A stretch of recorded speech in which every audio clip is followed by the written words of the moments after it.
Here are 5 things I wish I knew before I started DJing. And to give you guys a little bit of context, I've been DJing since 2011, basically when I was going to college, and I didn't have a lot of money, so I took out some money from my financial aid to buy my first pair of turntables, a mixer, and I already had a MacBook when I started. So basically, it wasn't that much money, but it was a good chunk of money that I didn't have.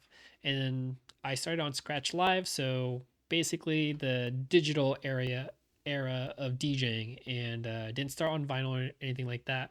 But I'm assuming if you're watching this video, you're probably starting on digital as well. You probably bought your first DJ controller or your first piece of DJ equipment, and you're just looking for different perspectives on DJing.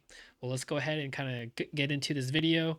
And starting with number one, the number one thing I wish I knew before I started DJing would be organization. Now, this is super important, especially when you progress later on in your DJ career. You just want to make sure you have a system that you can stick to and that's effective and efficient.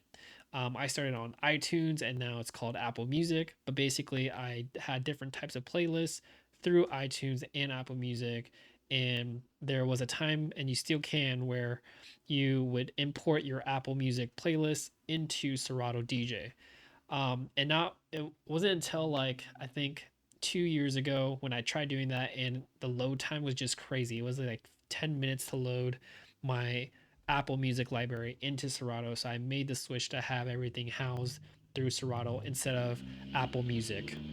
Now, if you typically get your music through DJ pools, Apple Music, like if you purchase the songs individually or full albums, typically all your music will be tagged and labeled correctly. So most of the time, your title, genre, artist, year, album, all those things will be titled and labeled correctly.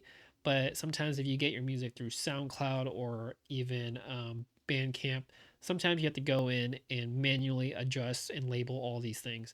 One thing that I like to add to that process would be adding the word intro followed by clean or dirty, so that when I'm DJing visually, I can see that this song has an intro that I can beat match and mix into, or if the song is clean or dirty. So if you get like a gig that is more family friendly, then you just want to make sure and not make the mistake of playing a dirty version of that song.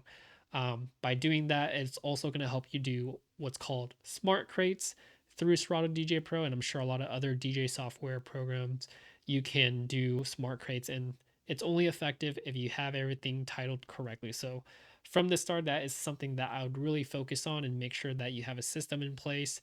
And sometimes it just involves you sitting down for 30 minutes to an hour every day and just knocking out a few songs, a few hundred songs, and having them all tagged correctly. Now, if you notice, in that main screen of Serato, you're going to be able to see other features on there like bit rate, other fields like bit rate, um, composer, like all those things I don't really care about when I'm DJing. The information that matters to me the most is going to be key, BPM, the title of the song, the artist, the length of the song, like how much time, and genre. So all those things is going to matter to me the most when I'm DJing. Everything else is basically I don't need to look at, so I would uncheck those fields. And I do have a video that I created a few months ago, basically showing you guys my process on how to feel confident when you're DJing and not to get lost. I know a lot of DJs that start out, especially if you're not, really experienced for playing music for other people, you tend to get lost in searching for the next song that you're going to play. But having a system and how you organize your music library is going to help you a ton for the future and for future events. Now, the second thing I wish I knew before I started DJing is selection over technical skills. Now, I grew up in the era of technology and also social media, so that might have been what inspired you to become a DJ, is because you probably saw somebody do really impressive technical skills within DJing. Maybe it's turntablism where they're beat juggling, scratching, wordplay, tone plays, all these cool things that you will eventually learn how to do. But when it comes to getting started as a DJ and doing these things, you want to make sure you have a good selection. And that also is a skill within DJ itself.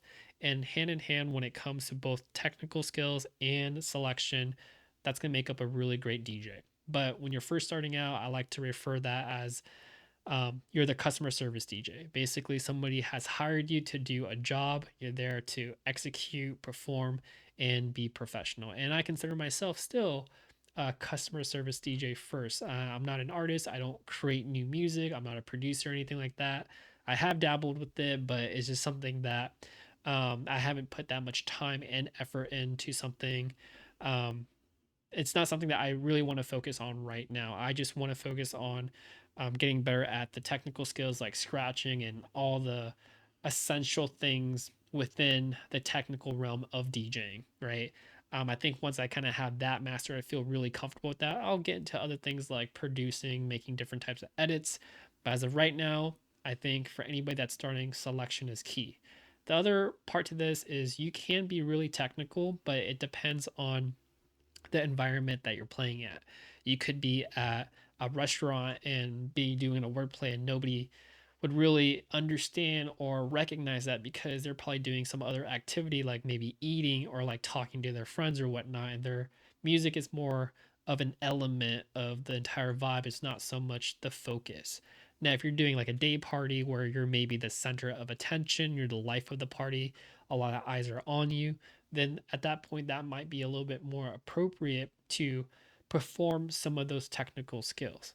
Not to say that you can't do it in other settings, but what's going to be more effective and what's going to be, um, I guess, more ideal is situation based and environment based. But as a new DJ, again, just really focus on selection because that is how you're going to get booked by other people. Hearing how you transition from one song to the next, more in the selection process, not so much of the technical process. All right, the third thing that I wish I knew would be sacrifice. And I kind of already knew this, but it's more so for folks that are new to the service industry or the entertainment industry. And a lot of times you're going to get booked on the weekends. And the likelihood of you getting booked on the weekday is pretty slim, maybe like not much at all. But it really depends on your market, your area, your location, and the type of clients you want to go for. If you're going to be DJing at maybe like like a corporate party or like a company party, sometimes they may book you for like a Thursday or even a Wednesday.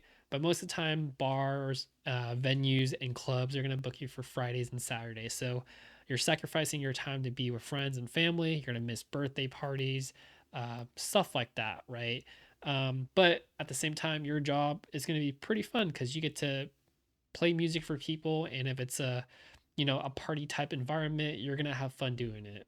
I know I do, but it's gonna be sacrificing your time to be hanging out with your significant other or your friends and family. And on that topic of sacrifice, you also want to make sure that you have a partner that is supportive in your journey of becoming a DJ or this lifestyle as a DJ.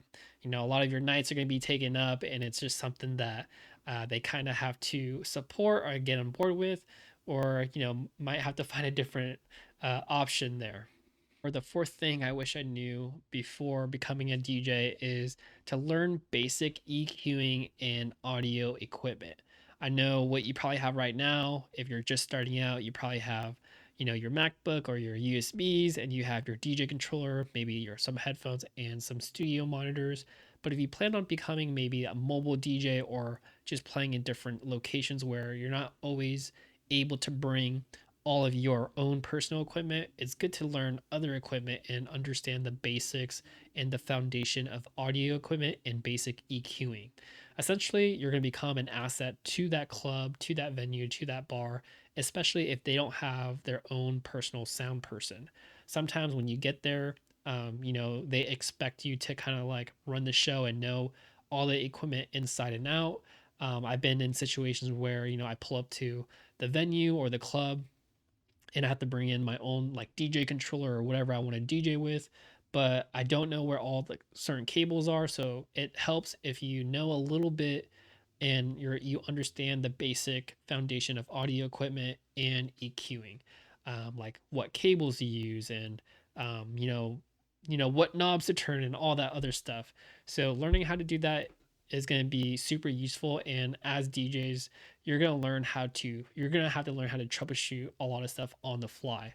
Things can go wrong, your MacBook can go wrong, your USB stick could be corrupted. So make sure to have backups. And yeah, again, it's just learning your equipment and being able to learn basic EQing will help you greatly in your DJ career. All right. And the fifth thing that I wish I knew before I started DJing is to have fun. I know it sounds kind of cliche, but it's such an important thing to keep in mind as you progress within your DJ career. Now, it kind of depends on everybody's situation. You know, like if you're looking to make this your full time income, your full time job, like you might not be as selective in the type of opportunities or gigs that you get. But if you're just starting out, I'd recommend doing things that you have a strong interest in, or you feel like you're going to be, having fun DJing out, or you'll enjoy yourself. Because the last thing that I would want you guys to do is to take on a gig and for it to be boring or something that you're not super, I guess, passionate about. And it's just not the best feeling, because if you have too many of those in the row, I feel like DJing might not be as fun. And if you keep it fun, then it's not going to feel like it's a job. At least that's from my perspective. Now, I've seen this to be true, especially for like wedding DJs.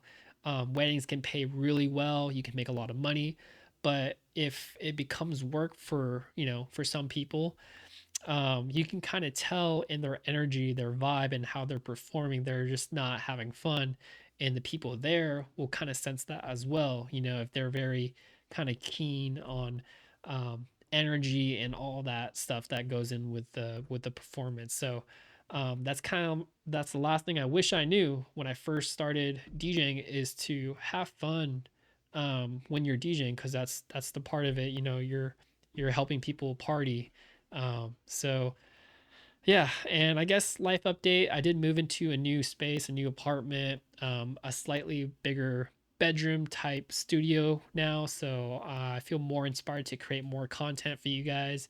If you found this video useful, make sure to give it a thumbs up, like, subscribe, you know the deal. And until next time, peace.